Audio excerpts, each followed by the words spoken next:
Who did Patrick's homework? Patrick never did his homework. Too boring, he would say. Instead of doing his homework, he loved to play tag games and video games with other children in the street. His teachers often said, "Patrick, do your homework or you won't get to the next class." It was St. Patrick's Day. Patrick saw his cat playing with a little doll. He grabbed it away from the cat. To his surprise, it wasn't a doll at all, but a man of the tiniest size.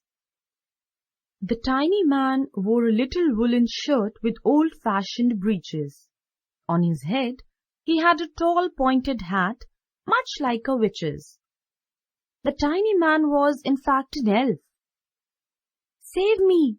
yelled the elf. "Don't give me back to that cat. I'll grant your wish. Please believe me, this is my promise." Patrick couldn't believe that he could be so lucky. Here was the answer to all his problems. So he said, "Okay, I won't give you back to the cat if you do all my homework till the end of the term. It is only 35 days from now. If you do the job really well, I could even get A+. The little man's face wrinkled like a dishcloth. He kicked his legs and doubled his fists. He grimaced and scowled and pursed his lips. "Oh, I'm cursed," he said. "But I have promised and now I'll do it." And true to his word, the little elf began to do Patrick's homework. But there was one glitch. The elf did not always know what to do, so he needed help. Help me," he'd say, and Patrick had to help in whatever way. "I don't know this word," the elf squeaked, while reading Patrick's homework. "Get me a dictionary." "No, what's even better, look up the word yourself and sound it out by each letter." When it came to maths, Patrick was all the more confused. He was no good at calculations and multiplication tables. "What are times tables?" the elf shrieked. "We elves never need such things. Addition, subtraction, division, multiplication. We know nothing of these." "Here, sit down beside me and help me. You simply must guide me." So Patrick had to guide the elf in solving all his problems in maths also. And then the lessons in history had to be done. "Elves know nothing of human history. To them, it's a mystery," said the elf.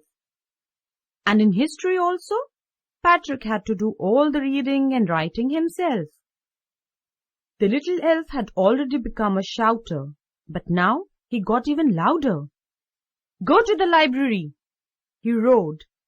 "Get me books, more and more books. And you can help me read them also." In fact, every day in every way, the little elf became more and more of a nag. Patrick had to work harder than ever, and he had to stay up late at nights. He had never felt so weary.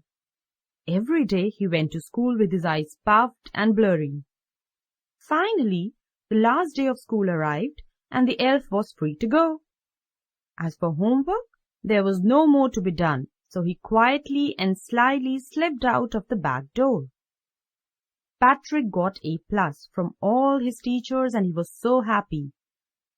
His classmates were amazed. His teachers smiled and were full of praise for him, and his parents wondered what happened to him. Patrick was now a model kid. He did all his homework. He cleaned his room and did all his chores. He remained cheerful and was never rude. Patrick still thought he'd made that tiny man do all his homework. But I have a secret to share with you. It's just between you and me. It wasn't the elf who did Patrick's homework. He had done it all by himself.